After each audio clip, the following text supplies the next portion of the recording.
Hi, I'm Josh Portlock from Electro Aero. We developed portable electric aircraft chargers from Australia, and we're shipping them all around the world to support the electric aircraft industry. Yeah, I started way back in 2004 doing drones, and then 2014 I started Electro Aero to focus on manned electric aviation. And that evolved from doing propulsion, batteries, to chargers, and we've been selling production high-powered chargers for over 8 years, and even operating electric aircraft in Australia commercially for 8 years as well. Yeah, that's right. While we were developing propulsion systems as an engineering service in 2014, we realized the recurring need was charging. And then when we ordered the Alpha Electro from Pipistrel, we needed chargers for those, and we realized it was going to be a pain to have to move the chargers around. We quickly evolved from being a charger company needing to support many airframers rather than just a propulsion company. And in doing that, it allowed us to scale and support a lot of different airframers and realize that all these airframers had a common problem of bringing the charger to the aircraft. We did spin out Fly On E, electric airline operations, and we made sure that we continued that experience of operating electric aircraft in Fly On E over the last 6 years in parallel with the electric aircraft chargers. So early on I could see there was already a big divergence in standards internationally in the automotive industry from CHAdeMO, CCS1, CCS2, GBT, and it was becoming a bit of a mess. So we wanted to standardize aviation charging given it's a very international industry. So we've been pushing for the SAE AE7D committee standard called AS6968, which it's based on the GBT coupler from China, but we've made it a lot better and added a lot more features. So then effectively, since doing that, we've had a really positive adoption. About 60–70% of airframers have been using that. Even the Pipistrel Velis Electro uses that coupler, but there have been consortiums in the US pushing for CCS1. So they're really the two divergent standards for now, which is okay, because we're saying North America's CCS1, and then everywhere else is 6968.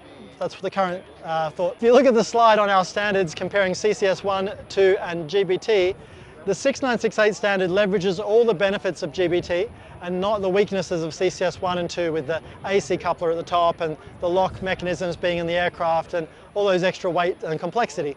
The other benefit of the 6968 SAE standard is that it also includes 28-volt auxiliary power. That allows you to undersize the auxiliary battery and even put a smaller DC to DC converter on board, just sized for the typical flight time, so that you're not oversizing the battery, oversizing the DC to DC, and relying on the primary battery to energize that low voltage. So there's two major aspects that make aviation charging different to automotive charging.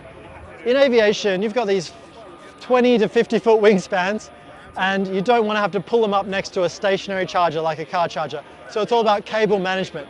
The 80 kilowatts quite compact, and there's two 50 amp cables that spool onto the charger, so we can just lay the cables behind, we can put bump strips on them, and we can even put roll assistant beads on them. But for the 250 kilowatt charger, for the bigger eVTOLs and larger fixed wing training and air taxis, we need the bigger cable guidance system, which is we call it the crocodile arm, which is the zigzagging cable guidance system, keeps the cable off the rough tarmac that's hot, keeps the cables cool and protected so they don't wear out. And it's also less trip hazard as well, because it's more of an obvious fence. And then the other aspect is off-board liquid cooling. Even aircraft like this, when operated in high cadence, are going to need off-board liquid cooling. By Aerospace as well, with the E-Flyer, is going to need off-board liquid cooling because they need to turn the aircraft around.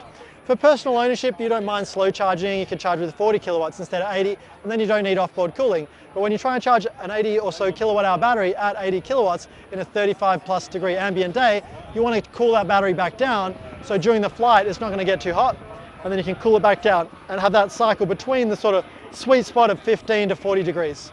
We are developing cooling systems in partnership with our partners like Joby and Beta. Joby have an integrated cooling system that we'll be doing a miniature version of. Beta have a large jacuzzi size cooling system that is separate to their cube, and we're making sure that we're at least standardizing to their coupler. So those are the two couplers we're catering for thermal cooling right now.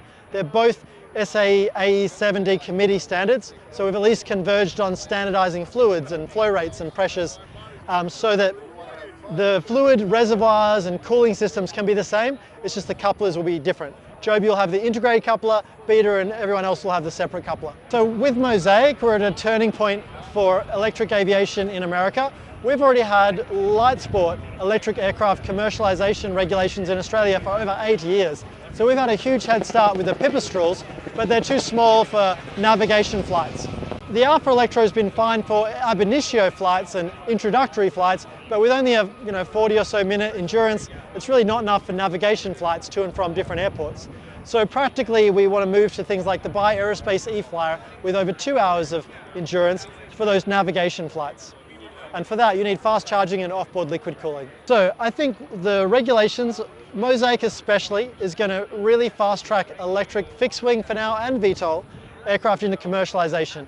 I really want to see a lot more of these airframers focusing on training. Obviously Aerospace is 100% focused on flight training, but even these two-seaters like Skyfly, beautiful aircraft, passive wing stability, great training aircraft, because you can theoretically still taxi around like a fixed wing, still land with some forward speed on a tricycle landing gear. So you've got a lot of conventional aspects that conventional pilots can get familiar with and then work their way up to powered lift.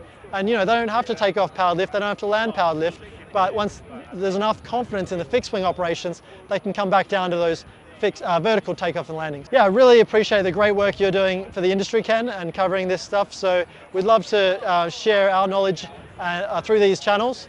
I think the more 80 kilowatt chargers we can get at airports ready for aircraft to do flight training and private operations, the more we can just accelerate the adoption and make all these beautiful new electric aircraft the norm instead of the niche.